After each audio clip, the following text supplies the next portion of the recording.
They say the gods sit above all, untouched, unquestioned. But one did more than question, she roared. Her name? OYA. A tempest in the skin of a woman. Feared by the heavens. Worshipped by mortals. And never owned. Before I take you deep into the eye of her storm, I want to ask, where are you listening from? Africa? The diaspora? Somewhere oceans away but spiritually close. Drop a comment. I see you. And if OYA's story stirs something in you, hit that subscribe button. We honor her by remembering. By speaking her name. Now, let the wind guide us back, before she was goddess, before she was legend. The skies above Orin stirred with unease. The gods gathered under a trembling sky, their divine forms flickering with anticipation. Not from fear of war, nor mortal rebellion, but from her. OYA. She was coming. But long before the celestial halls whispered her name, OYA was just a girl born in the village of Ira. Except, nothing about her was just. From the moment she entered the world, the winds shifted. The great Niger swelled and flooded its banks. Lightning carved the night sky in two. And the earth sighed beneath her cry. The elders whispered. A storm had taken human form. She was different. Not by looks, though her beauty bent necks and stirred hearts, but by spirit. Wild. Bold. Fierce. While other children ran from storms, OYA ran into them. She danced in the wind, laughed beneath the thunder, and listened, truly listened, to what the storm had to say. It was as if it spoke only to her. One day, wandering beyond the edge of her village, she met a woman cloaked in dusk and shadow. Her eyes were pale like storm clouds before rain. The old woman looked into OYA's soul and said, "The storm lives in you, child. But if you don't learn to command it, it will command you." The woman was no mere elder. She was something ancient. Forgotten. Exiled. And she saw in OYA not a mortal, but the making of something divine. Under her guidance, OYA learned to whisper to winds and bend rivers. She summoned lightning without fear. The more she learned, the stronger she became. But power is never given freely. It asks for something in return. And fate was already watching her. One evening, warriors cloaked in crimson and gold arrived in Ira. At their head was a man who wasn't quite mortal. His presence cracked the air. Thunder hummed in his breath. Shango. The Orisha of lightning. Thunder's king. A god dressed in war and fire. He stood before OYA and spoke like a storm that chose its words. "You were never meant for this village," he said. "Come with me. I'll make you a goddess." Gasps filled the air. To say no to a god?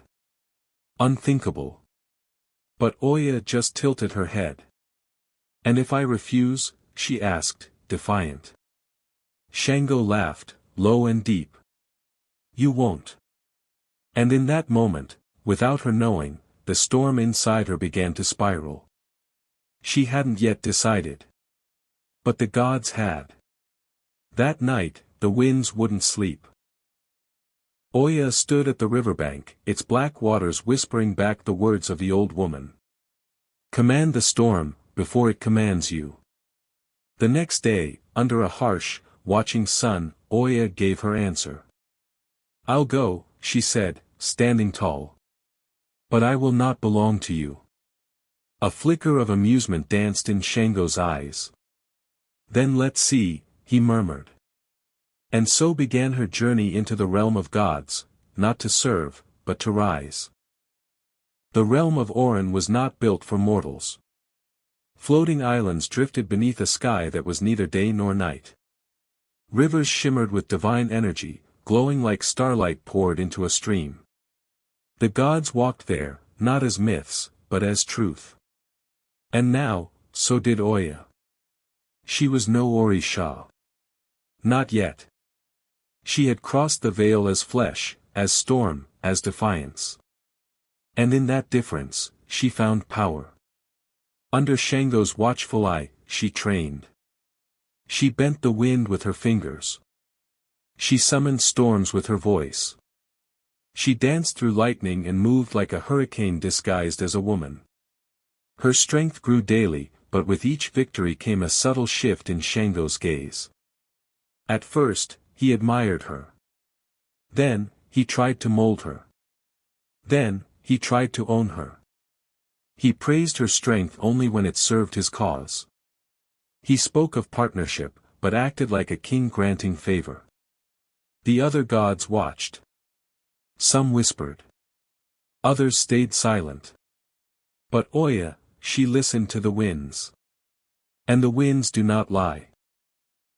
One night, as the divine halls echoed with quiet, she stood by the celestial river, the waters glowing blue beneath her gaze.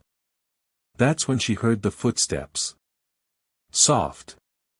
Measured. Metallic. You shine too bright to stand in another's shadow.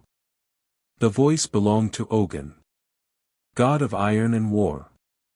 His face was hard, but his words were truth. Shango fears what he cannot command. And you, Oya, are beyond command. She didn't answer. Not with words. But something inside her cracked open. Like thunder trapped behind ribs. Ogun's voice was like a smith's hammer, sharp, direct. The gods respect strength. But they worship power. Oya walked away from the river that night changed. The doubt that had lingered turned to certainty. She would not be a symbol. She would not be a decoration in the court of thunder. She would be the storm. The next few days passed in silence, but tension clung to the air like humidity before a downpour. Shango sensed the shift. He tightened his grip. He gave orders instead of suggestions. And Oya smiled with the calm of a brewing tempest. Then came the feast. A gathering of all the Orisha. They drank, laughed, traded stories of conquest and control. Shango sat on his golden throne, radiating arrogance. And beside him stood Oya, robed in crimson and shadows, eyes burning like the edge of a storm. She rose. Her voice wasn't loud. But it carried like thunder. You all speak of domination, she said, eyes sweeping across the room. But real power doesn't demand obedience. It dares to be free. The gods quieted. Even the music paused. Shango's brow twitched. Careful, he warned. But she had danced in storms since she was a child. She didn't fear warnings. She was the warning. With a single breath, she called the wind. Flames flickered out. Shadows spiraled along the walls. The hall darkened as the storm gathered behind her eyes. You claim the title of Storm King, she said to Shango, her voice slicing the silence. But storms are not ruled. They are born. They are felt. They are survived. The hall trembled. Shango stood. Lightning hissed in his hands. Do you truly believe you can stand against me? Oya didn't flinch. I don't believe, she said. I know. And the heavens split open. The moment her words fell, silence shattered. The divine winds screamed through the great hall, flipping goblets and scattering golden dust like broken pride. Thunder crashed, not from the sky above, but from within. Shango rose like a god possessed. His eyes glowed with wrath. Lightning crowned his hands. The Orisha stepped back. Even the bravest among them knew what came next would scar the heavens. He struck first. Lightning carved through the air like a blade of white fire. But before it could land, the winds shifted, Oya spun, palms open, and the bolt twisted midair, crashing harmlessly against a pillar of obsidian. Then she answered. Not with a bolt, but with a scream. A storm exploded from her body, a cyclone of roaring winds and roaring defiance. The floor cracked. The skies above Orin swirled black. The hall vanished in a veil of mist and storm. Shango roared, calling down bolt after bolt, firestorm upon firestorm.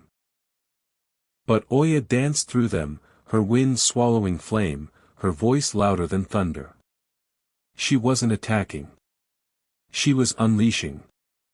Every time Shango advanced, she slipped through him like the eye of a hurricane, untouchable. Unpredictable.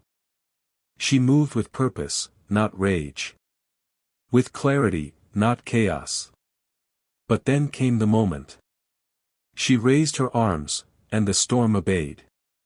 A wall of wind slammed into Shango with the weight of a mountain, hurling him through the hall, past the shocked faces of gods who had only ever seen him win. He crashed into the side of the celestial mountain. The realm went still. Oya stood at the center of the wreckage, robes whipping, eyes glowing, chest rising with breath, but no fear. No one dared speak. She didn't wait for applause. She didn't gloat. She turned and walked through the ruins, lightning at her back, the winds clearing her path. She had no crown. She didn't need one.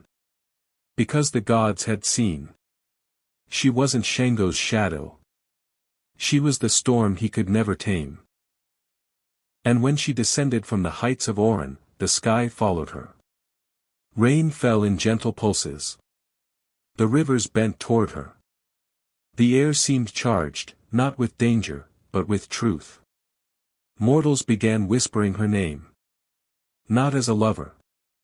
Not as a follower. As a goddess. But even storms that win still draw fear. The gods watched her now with awe, but also unease. Shango's pride had been broken. The hierarchy of Orin cracked. And when the order is shaken, consequences follow. Victory doesn't silence gods. It provokes them. Shango, bruised in body and pride, did not speak of defeat, but vengeance simmered beneath his silence. And the rest of the Orisha, bound by hierarchy, felt the shift in power like an earthquake beneath their divine feet. She had done the impossible. And the gods do not reward impossibility.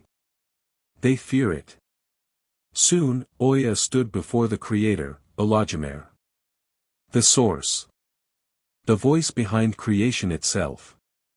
His presence was endless. His words, timeless. You have disrupted the balance, he said, not angry, but ancient. Oya didn't kneel. I fulfilled it, she replied. The storm isn't disorder. It's change. Olajumer's silence was not disapproval. It was consideration. The wind around them stilled, listening. The gods will not understand, he finally said. They fear what moves without their permission. Oya met his gaze without wavering. Let them fear. And so they did. Shango returned not with peace, but with fire. He rallied allies. Gods whose egos had been bruised by her defiance. They called her rebellion. Her strength. A threat. The storm, they said, needed to be silenced. But Oya was ready. As lightning tore across Orin's sky once more, she called upon the winds, not as a mortal praying, but as a goddess commanding. The storm bent to her will, and with it she shaped war. She met Shango's fire with gales. She turned thunder against itself. And when his army surged, she shattered it with whirlwinds that howled with the voices of ancient ancestors. This time, she didn't fight to prove herself. She fought to free herself. And the storm does not beg for freedom. It demands it. The gods who watched began to understand, this was no longer a battle of lovers. No longer the tale of consort and king. It was transformation. A new mythology being born before their eyes. Shango, beaten, knelt not by choice, but by force. And OYA? She walked away again. No throne. No title. But her name, that would thunder for centuries. Mortals began to honor her not as a goddess beside a man, but as a goddess in her own right. The bringer of change. The gatekeeper of life and death. The one who danced in the storm and made it obey. When the wind howls through trees, when rivers rise without warning, when storms twist across the land, her name is whispered, not in fear, but in respect. OYA. Not tamed. Not owned. Never conquered.